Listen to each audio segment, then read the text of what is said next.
I hit him with a little bit of rhythm and a synonym.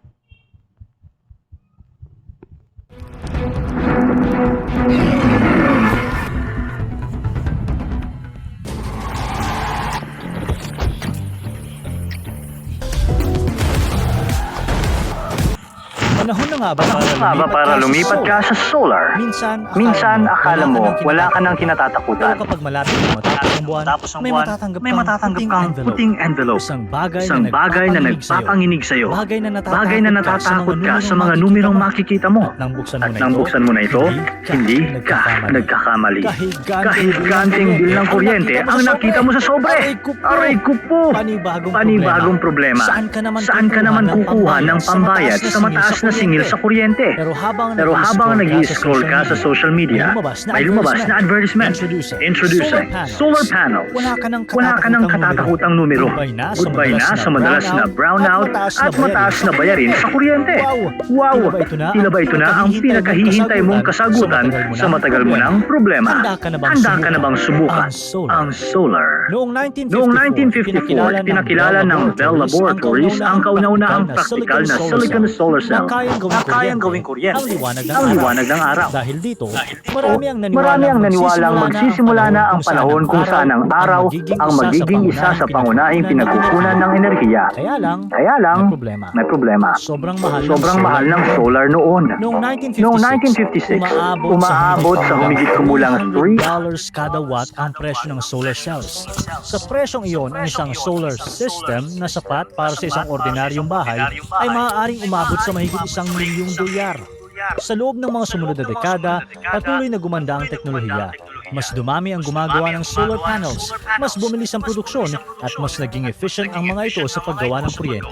Pagsapit ng taong 2000, ipinatupad ng Germany ang Renewable Energy Sources Act o EEG. Nagbigay ang batas na ito ng incentive sa mga taong magpapakabit ng solar panels sa kanilang bahay. Kapag may sobrang kuryenteng nagawa ang kanilang solar panels at naibalik ito sa power grid, binabayaran sila para rito. Dahil dito, mas maraming tao ang nagpakabit ng solar panels. Lumaki ang global demand, dumami ang paggawa ng mga solar panel, bumaba ang presyo, at mas dumami ang nagkaroon ng access sa teknolohiyang ito. Sa unang tingin, parang simpleng panel lang ito na nakapatong sa bubong. Pero sa loob nito, mayroon itong napakaraming solar cells. Kadalasan, gawa ang mga ito sa silicon, isang material na kayang gawing kuryente ang liwanag ng araw. Ganito ang proseso. Una, tumatama ang liwanag ng araw sa mga solar cells. Ngayon, magbibigay ito ng enerhiya sa maliliit na particle na tinatawag na electrons na nasa loob ng silicon. Dahil dito, nagsisimulang gumalaw ang mga electrons at dumaloy sa isang direksyon. Ang pagdaloy na ito ang bumubuo ng direct current o DC electricity, ang unang uri ng kuryenteng lumalabas mula sa solar panels. Pero, hindi DC electricity ang ginagamit ng karamihan sa mga appliances sa bahay. Ang DC ay isang uri ng kuryente na tuloy-tuloy lang ang daloy sa iisang direksyon. Ito ang natural na kuryenteng ginagawa ng solar panels. Samantala, ang mga outlet sa bahay ay gumagamit ng AC electricity, hindi tulad ng DC. Mabilis na nagpapalit ng direksyon ang daloy ng AC. Ito ang uri ng kuryenteng ipinapadala ng power grid papunta sa mga bahay. Kaya ang mga outlet at karamihan sa mga appliances ay ginawa para gumamit ng AC electricity. Pangalawa, dadaan ang kuryente sa isang inverter, isang device na nagko-convert ng DC electricity mula sa solar panels papuntang AC electricity para magamit ito ng ilaw, TV, refrigerator at iba pang appliances.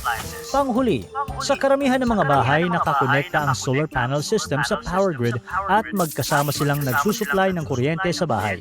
Kapag sapat ang nagagawang kuryente ng solar panels, iyon muna ang ginagamit. Pero kapag kulang ito, tulad sa gabi o kapag maulap, saka tumutulong ang power grid para hindi mahinto ang supply ng kuryente. Isa sa mga dahilan kung bakit maraming pamilya ang nagpapakabit ng solar ay dahil isa itong long-term investment. Sa umpisa, kailangan mo munang gumastos para sa mga solar panels, inverter, mounting system, at installation. Depende sa laki ng system at ng bahay na maaaring umabot sa humigit kumulang 300,000 pesos hanggang 400,000 pesos o nasa $5,000 hanggang $7,000. Medyo mabigat sa umpisa, pero habang tumatagal, unti-unti mo ring mababawi ang gastos. Hindi naman tuluyang mawawala ang paggamit mo ng kuryente mula sa power grid. Pero kung sapat ang kuryenteng nagagawa ng solar panels mo, mas kaunti na lang ang kakailanganin mo mula sa electric company. Mas kaunti na rin ang babayaran mo sa kuryente kada buwan. Sa maraming bansa, karaniwang nababawi ng mga may-ari ng bahay ang investment nila sa kanilang solar system sa loob ng humigit kumulang 7 to 12 years. Pagkatapos nito, mas makakahinga na sila ng maluwag dahil ang kuryenteng nagagawa ng kanilang solar panels ay patuloy nang tumutulong sa pagpapababa ng kanilang bayarin sa kuryente taon-taon. Kung madalas kang makaranas ng brownout sa lugar mo, isa rin itong magandang dahilan para pag-isipan mo ang paglipat sa solar. Kapag ang solar panel system mo ay may kasamang battery storage, naiipon dito ang sobrang kuryenteng nagagawa ng solar panels. Kaya kahit mawala ng supply ng kuryente sa inyong lugar, may magagamit ka pa ring energy para sa mga ilaw, refrigerator, at iba pang mahahalagang appliances. Depende sa laki ng battery at sa dami ng konsumo. Malaking tulong ito lalo na sa mga lugar na madalas makaranas ng biglaang brownout, bagyo o iba pang sakuna. At kahit maulap o umuulan, nakakagawa pa rin ng kuryente ang solar panels. Mas kaunti nga lang kumpara kapag maaraw. Pero tandaan, karamihan sa mga solar panel system na ikinakabit sa mga bahay ay nakakonekta pa rin sa power grid. Kaya kung wala itong battery storage, karaniwan ding mawawala ng kuryente ang bahay kapag may brownout. Isa sa pinakamalalaking kontribusyon ng paglipat sa solar ay ang epekto nito sa kalikasan. Hanggang ngayon, malaking bahagi ng kuryente sa mundo ang nagmumula pa rin sa pagsusunog ng coal, oil at natural gas.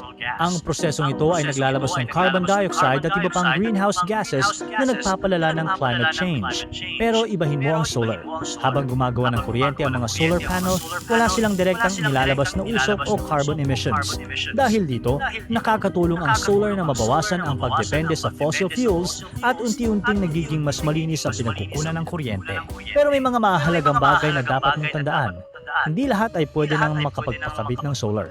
Kung umuupa ka lang ng bahay o apartment, syempre kailangan mo munang humingi ng permiso sa may-ari bago ka makapagpalagay ng mga solar panel. May mga bubong din na hindi angkop dahil sa direksyon, laki o kondisyon nito. Kailangan ng sapat na espasyo para sa mga solar panel. At kung kailangang ipaayos ang bubong, mas mainam na gawin muna ito bago magpakabit ng panels.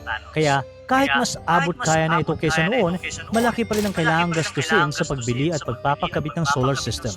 Kailangan din itong regular na i-maintain dahil sa paglipas ng panahon, unti-unti ring nababawasan ang dami ng kuryenteng nagagawa nito. Bagamat matibay ang mga solar panel, maaari pa rin silang masira sa matitinding panahon, tulad ng napakalakas na hailstorm o kaya naman bagyo. Kaya mahalagang pumili ng dekalidad na solar system at mapagkakatiwala ang installer. Ngayon, mapapayas ka na ba sa solar? Sa panahon ng patuloy na pagtaas ng singil sa kuryente, sa mga nakakainis na brownout at sa mga hamon sa ating pinagkukunan ng enerhiya, ang solar ay hindi lang tungkol sa pagtitipid. Dahil kung tutuusin, araw-araw namang sumisikat ang araw. Ang tanong ay kung hihintayin pa ba nating maubos ang mga pagpipilian o sisimulan na natin gamitin ang enerhiyang matagal nang nasa ating harapan. Para tuloy-tuloy ang saya at kwentuhan, huwag kalimutang mag-subscribe sa Boogie YouTube channel at pindutin ang notification bell.